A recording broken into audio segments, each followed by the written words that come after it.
All right, Shalom. First and foremost, I want to give all praise, honor, and glory to Yahweh, Bahashem, Yahushua, Bahashem, Rakak Wadash. I want to give double honors to my apostles and elders, Great Millstone, who teach very well where I learned this truth from. And salutation out there to the hopeful elect who continue to push this word in our true faith and sincerity. And also shalom to the men, women, and children who sincerely believe upon the words of Yahweh Hashem Yahushua, the true words of Yahweh Hashem Yahushua, man. Because even though, some people are so-called Israelites and they wear fringes or whatever, doesn't mean that they are men of the Lord, man. Because true men of the Lord will guide the sheep the right way, man. Guide the sheep unto life, things that will be beneficial unto you, man. But a hireling, he don't give a shit for the lack of better words. He don't care about your salvation, man. He don't care about showing you the whole gospel. The only thing he's going to teach unto you is the things that's pleasing upon the ears, man.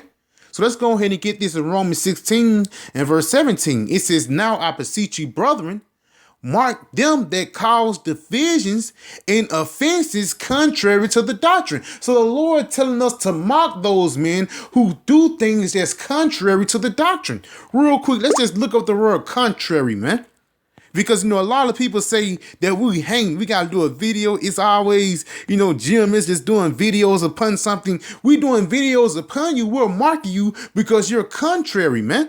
No, you're not going through the ways of Yahweh Hashem Yahushua. Let's go into the word contrary. Go around to the Strong's definition. Some words that just stick out to me. It says, especially beyond or opposed to. So guess what? The things that you guys are pushing, the things that you're pushing out, is opposing Yahushua, man. That's basically in the spirit of Esau. The Lord, he's pushing forth one thing and you saying another, man. Going back, Romans 16 and verse 17, "Now I beseech you, brethren, mark them that cause divisions and offenses contrary to the doctrine which ye have learned." Yes, because it's nowhere in the scriptures that you can commit adultery with another man's wife to get revenge, man. That's not even true revenge. That's rewarding evil with evil, man. Which that's against the scriptures, man. But again, this man, he's not teaching that. Ultimately, he don't have the fear of the Lord and he don't want to guide the sheep the right way, man. Because that's not guiding nobody to life. That's guiding people to their death. Let's get this in St. John 10. St. John 10. St. John 10. And I'm going to start at verse. Yep. St. John 10, I'm going to start at verse 11. It says, "I am the good shepherd.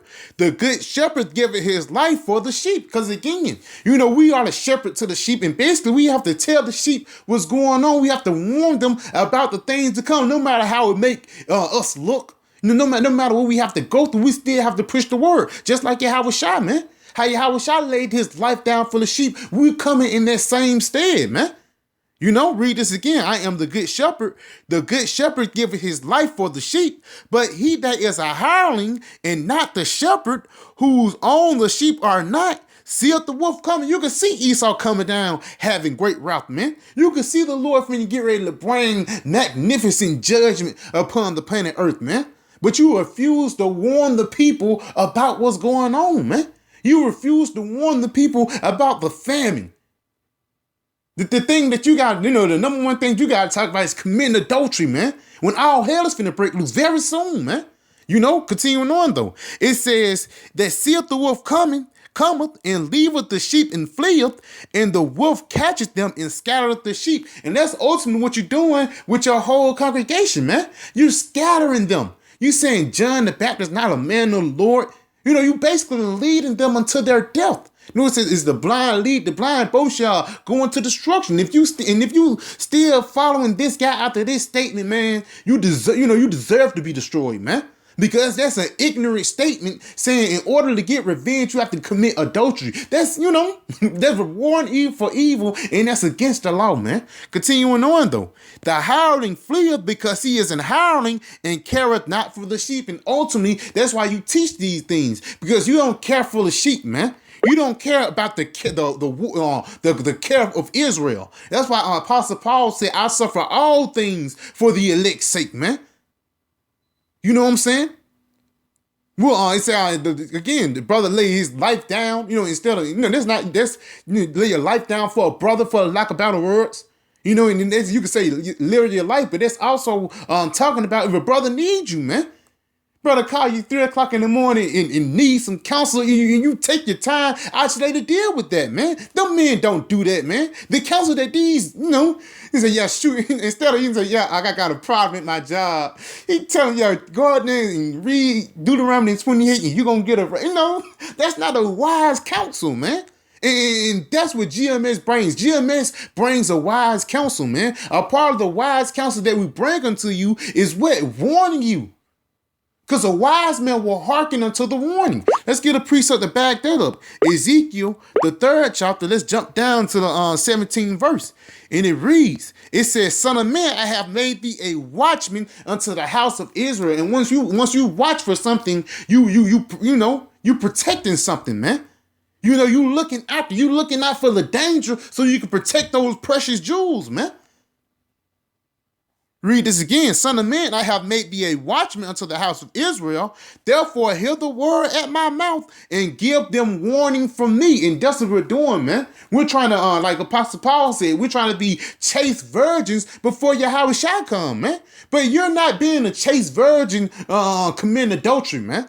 And you know better. You know she got a husband. You know that she dealing with someone, man. That's a demonic spirit. But again, it says what? It says, and give them warning from me. Give you warning from Yahweh Shad, man. We're not giving you warning from General Commanding Yahana, man. We're giving warning from Yahweh Shad, because that's who's bringing these plagues, man. And if you give the warning and you hearken unto the warning, matter of fact, it's going to break it down. Verse 18, when I say unto the wicked, thou shalt surely die. And that's talking about 2/3 of our people, man. We telling you, that's why I says, whether you hear or whether you forbear, we saying unto you sweet things, then we lament unto you, and you continue to go in that same path. It says, when I say unto the wicked, thou shalt surely die, and thou givest him not warning, nor speakest to warn the wicked from his wicked way to save his life. Because again, you hearkening unto the words is saving your life, man. That's why it's important to get rebuked, man. Because while you getting rebuked is a part of your life getting saved, bro. And if you don't rebuke, then you're going to get put to death, man. Because that's respective persons. That's why Eli died. And Eli brought up Samuel. But the Lord says, since you have respective persons, I'm going to put you to death, man. Read this again. It says, and thou givest him not warning, nor speakest to warn the wicked from his wicked way to save his life. Yes, because you were hearkening to the warning, it will save your life. The same wicked man shall die in his iniquity, but his blood will I require at thine hand. And basically, instead of you telling him, yeah, just squash it, brother. It's over and done with. You ain't doing nothing day and night. Instead of you bringing peace, you're trying to bring more bullshit, man. You're trying to bring more envy and strife, man. Continuing on though, verse 19, it says, yet if thou warn the wicked and he turn not from his wickedness, yes, we told you that you're going off, but you continue to go down that wicked path, nor from his wicked way, he shall die in his iniquity, but thou hast delivered thy soul. And how have we delivered our soul? By telling you, man. And they say, and knowing is half the battle. You can know the destruction is coming, but what you're doing to prepare for it, man. And the only way, and I ain't talking about prepare physically, prepare mentally, man. Continuing on though, verse 20. It says, again, when a righteous man doth turn from his righteousness and commit iniquity, you go off, and I lay a stumbling block before him, he shall die. Because thou hast not given him warning.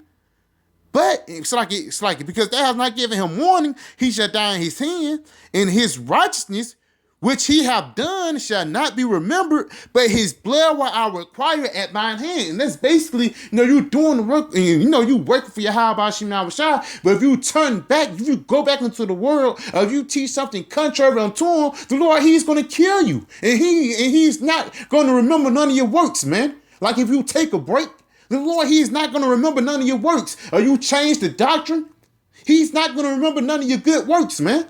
Continuing on at verse 21, nevertheless, if thou warn the righteous man that the righteous sin not, and he doth not sin, he shall surely live. So you hearkening and you hearkening unto the rebuke.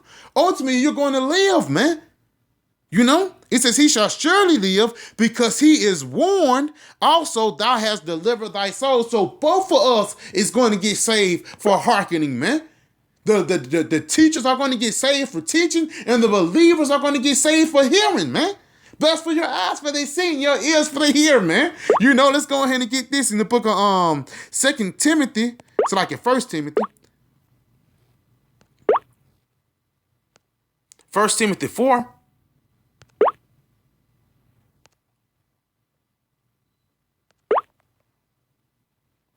In verse 16, it says, take heed unto thyself and unto the doctrine. And you have to see if you lining up with the scriptures, man. That's why it says, examine thyself daily, you know. Continuing on, it says, continue in them, endure. For in doing this, thou shalt both save thyself and them that hear thee. So you're going to save yourself from hearkening unto the true ways of Yahweh Shema Shah, for hearkening unto the prophets. Because you hearkening unto the prophets, ultimately, you're going to prosper. Let's end it off on that. This is the book of 2 Chronicles 20, the true prophets. 2 Chronicles 20, because the false prophet is going to get you destroyed, man. They lead you down that path of death. The Lord said, he that committed adultery lacketh understanding, man.